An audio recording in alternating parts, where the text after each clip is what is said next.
again, everyone. Saki here, and welcome back to another season of NASCAR Racing 2003 season. We are in the Full Circle Racing Designs 22 Next Gen mod at Bowman Gray Stadium. No LA Coliseum, but we are here for 50 laps in the Clash.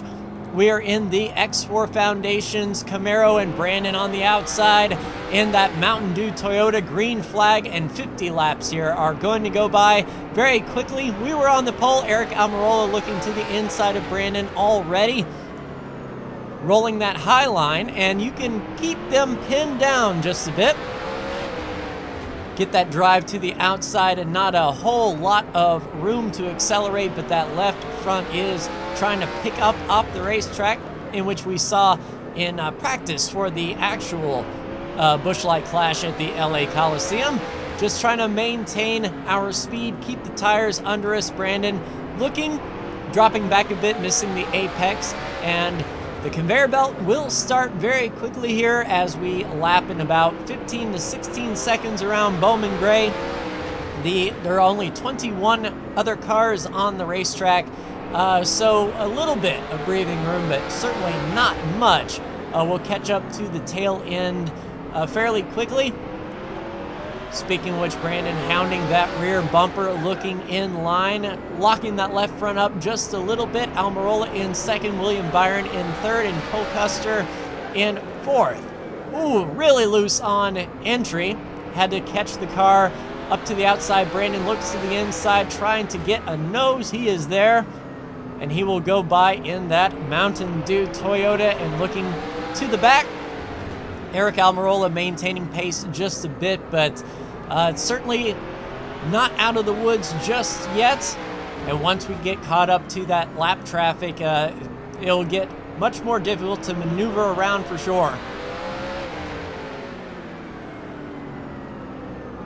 Good entry there, just trying to keep on the bottom, roll that inside, and already we can see Christopher Bell bringing up the rear of this pack, and Almirola looking bigger in that mirror, that Ford Mustang on the attack.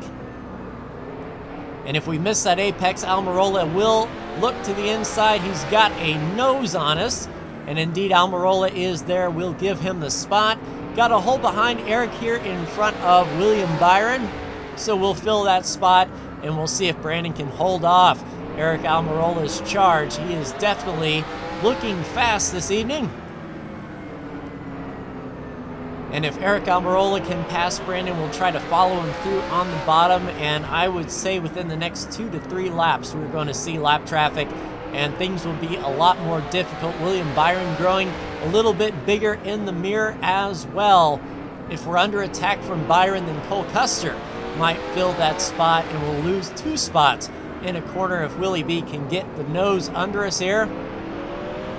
And indeed, Almirola gets the power down, looking to the inside, almost gets a nose. Brandon moves down to block, forcing the missed apex just a bit. And Almirola really there now, almost pushes Brandon off of that bottom groove. Eric Almirola to the front, and we'll see if Eric can deal with lap traffic a little bit better. And William Byron right on our rear bumper in that Valvoline Camaro. Right behind him, Cole Custer, and a gap behind Custer. And it is a conveyor belt now, really nowhere to hide. Everywhere you look on this racetrack is action. Now, I'm recording this before the actual clash at the Coliseum, but I anticipate a similar feel in which the conveyor belt happens after 10 to 15 laps. And it's going to get dicey here. Brandon almost doors Eric Almirola, putting him in the wall, but with these composite bodies, we can get into the wall a bit and just sort of pop that out. No worries. Oh, Brandon into Bell a little bit. We'll see if that brings out the caution. Custer to the grass for evasive maneuvers. We stay green. So it looks like Bell got shoved out of the groove. And we'll take a look whenever this race is over, we have a chance to breathe. We'll take a look and see if how out of shape Christopher Bell got, but I see him back there in the mirror, still pointed in the correct direction. Right behind us, William Byron and Eric Almirola side by side. That'll help give us some breathing room, but nope. William Byron clears Almirola, and he is going to be right on our rear bumper. And these guys are not afraid to lay the old chrome horn into the bumper to root us out of the way. And Truex holding station. We're not really catching Martin as quick as we caught Christopher Bell, so we're going to have to drive hard and see if we can catch up to the rear bumper of Truex, and it looks like Austin Dillon in front of Truex there. I set this field by the top 20 in last year's points, minus Matt DiBenedetto, but we put in Harrison Burton to fill that spot in the 21, since it is essentially car owner points. And William Byron, into our rear bumper just a bit. Byron really to the inside. Brandon lights the tires up off of turn 4 as well. William Byron takes that spot. Eric Almirola right to our rear bumper as well. Nose to tail. There could be an accordion effect coming. William Byron wasting no time on Brandon. Eric Almirola wasting no time on us. Slicing and dicing for this lead here, with Cole Custer in the back, really closing that gap, and a big gap behind Custer. So we'll maintain our spot in the top 5, but William Byron is really fast. It'll be interesting to see if he can close up on the back bumper of Austin Dillon and see if he can move him back to us. Of course, a caution coming out would change everything indeed. As 50 laps, 4 or 5 laps under caution, that is a good percentage of the race under yellow if the caution were to come out. And the way Cole Custer is running us, he wants us to be the caution, that is for sure. Not giving us an inch, looking to the outside. We have to keep our left sides on that bottom. Brandon, a little bit aggressive on the throttle, trying to get off of turn 4. That looks to be his problem area. We're a little bit better under braking as well. And Brandon gets that launch off if he can keep the throttle down. But Custer laying into our rear bumper a bit and clear behind. So we'll settle in here, let the tires cool down, putting a lot of stress on these right sides for sure. And William Byron closing up to the rear bumper of Austin Dillon. And Brandon will let Cole Custer go by. Custer looks fast as well on this flat track. 2.5 degrees, banking if memory serves. Basically running in a parking lot here. And really no pressure from behind, and the tires are starting to give way just a little bit. I don't have the turning authority, but turning authority. Brandon spinning Cole Custer around. Looks like Cole gets it gathered right back up. So no damage to the 41, but that will bring out the caution. So let's take a look at Christopher Bell and Cole Custer.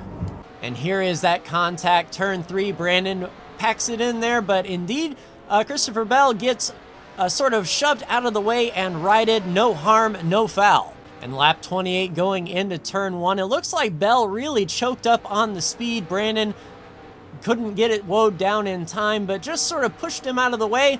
Again, no harm, no foul, and we will re-rack them up and get ready for the restart.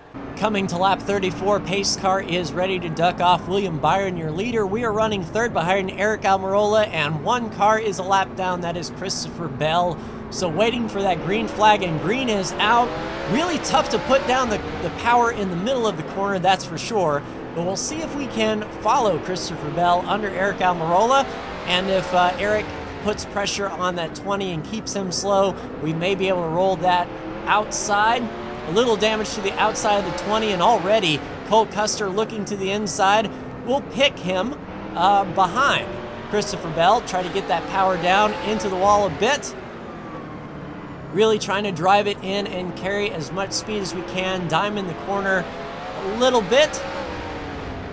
And really tough to get the power down with Bell right there. Moving down, chopping just a little bit, and that will pin Cole Custer behind, and we'll see if Cole can find his way around Christopher Bell. And while we set sights on the 10 of Eric Almirola, and with everyone bunched up nose to tail, William Byron is going to have some breathing room to really pick him up and lay him down. Eric Almirola keeping him honest though, and we're pretty much in no man's land here in third place as the lap ticks down, getting down to 10 laps to go here shortly. And yeah, we're not going to be racing for too awful much longer here at the stadium. Definitely a good change of pace for sure. It'd be better if this was the LA Coliseum with the curving front and back stretch, but what can you do? Track making is hard, take it from me. I have maximum respect for all the modders, including, for sure, full circle racing designs for this amazing Next Gen 22 mod that we will be running all season.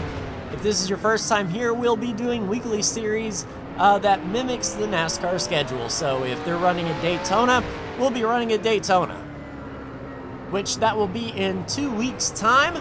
So we're, in the meantime, going to be dialing in the ratings of these cars to make them fit more to true life. That way we don't have something crazy like BJ MacLeod picking them up and laying them down at Atlanta, gapping them by 5 seconds a lap. That'd be a little bit odd in a parallel universe. Really missed that braking point on the inside of turn 3. Loose off of 4. After these yellows and the tire cycle, the grip level is just not where it was on the first run, which I believe Cole Custer will make use of that for sure. We're locking up that left front, trying to stay off the brake as much as possible, but really ill handling in this later part of the run. Just trying to keep on the bottom, and Cole Custer is there with a little bump to the rear. That's just short track racing. Oh, speaking of which, there's Denny in the mirror. So Denny Hamlin moving up. I believe Brandon is behind him. Still trying to get to grips. It's been a long off season, but I imagine we'll be back up to form come Daytona time. Really looking forward to some plate racing and seeing how these cars handle the pack. And now this is going to get spicy with lap traffic for sure. William Byron now choked up behind Kevin Harvick, and it looks like Eric Almirola has passed William Byron and is trying to pass Harvick as well. These lap cars are going to play havoc with these leaders. We just need time to get up there and mix it up with them, using all of the racetrack, trying to get the left sides as close to that grass as possible. They're making short work of Kevin though, and Denny right behind, and that will be a yellow flag, and I think that will end the race. Let's take a look and see what brought out that caution.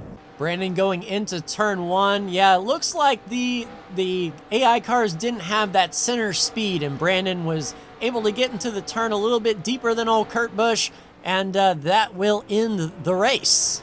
So there is indeed the first checkered flag of the year. Eric Almirola will win the clash. Second place, Cole Custer. Third place, William Byron. We come across in 4th, Denny Hamlin in 5th. Brandon will come across in 6th. 7th place, Joey Logano. 8th place, Tyler Reddick.